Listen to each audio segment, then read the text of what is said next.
আজ নতুন সাজে এলো যে বৈশাখী রাত, হাতেতে যেন থাকে ও সুজন তোমারই হাত।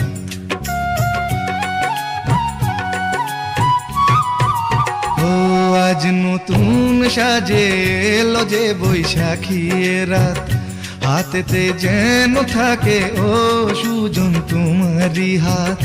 উষ্ণ মধুর শুকনো বুকে আঁকে বাতাস ছবি, দিবারাত্রি যেন কাব্য লিখে যায় কোন সে কবি। স্বপ্ন জড়ানো মন চেয়ে থাকে অনুক্ষণে, এ কথা জানায় বারে বারে সোনালি প্রান্তরে ভ্রমরার গুঞ্জরে। সোনালি প্রান্তরে ভ্রমরার গুঞ্জরে। দক্ষিণা পবনেতে অন্ধ আবেগে থাকে না মন ঘরে, সোনালি প্রান্তরে।